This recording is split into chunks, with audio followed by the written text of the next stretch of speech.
আসসালামু আলাইকুম। আজকে আমি বাংলাদেশের ৫টি বিষয় তুলে ধরব, যা আমরা সবাই প্রতিনিয়ত দেখি। ১. রাজনৈতিক পরিস্থিতি। বাংলাদেশে রাজনীতি এখনো দ্বিদলীয় কাঠামোর মধ্যে ঘুরপাক খাচ্ছে। নির্বাচন, গণতন্ত্র, মানবাধিকার নিয়ে আন্তর্জাতিক মহলের নজর রয়েছে। রাজনৈতিক উত্তেজনা মাঝে মাঝে সহিংসতায় রূপ নেয়। ২. অর্থনীতি। বাংলাদেশের অর্থনীতি বেশ কিছু বছর ধরে স্থিতিশীল প্রবৃদ্ধি দেখিয়েছে, বিশেষ করে গার্মেন্টস, প্রবাসী আয় এবং কৃষিতে।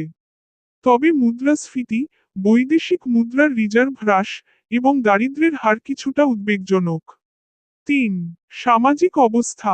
নারী শিক্ষা, স্বাস্থ্যসেবা, ডিজিটাল বাংলাদেশ প্রকল্প এগিয়ে যাচ্ছে। তবে বেকারত্ব, দুর্নীতি এবং নিম্ন মধ্যবিত্ত শ্রেণীর চাপ বাড়ছে।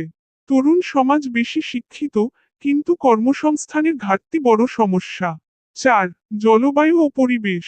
বাংলাদেশ জলবায়ু পরিবর্তনের ফ্রন্টলাইন দেশ। বন্যা, ঘূর্ণিঝড়, নদী ভাঙন ইত্যাদি প্রায়শই ঘটে। সরকার ও আন্তর্জাতিক সংস্থাগুলো জলবায়ু অভিযোজন প্রকল্পে কাজ করছে। ৫. প্রযুক্তি ও উদ্ভাবন। ডিজিটাল বাংলাদেশ কার্যক্রমে ইন্টারনেট ও মোবাইল প্রযুক্তির বিস্তার ঘটেছে। তরুণ উদ্যোক্তা ও ফ্রিল্যান্সারদের সংখ্যা বেড়েছে।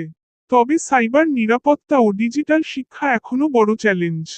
আজকে এ পর্যন্তই, আবার দেখা হবে অন্য কোনো বিষয় নিয়ে।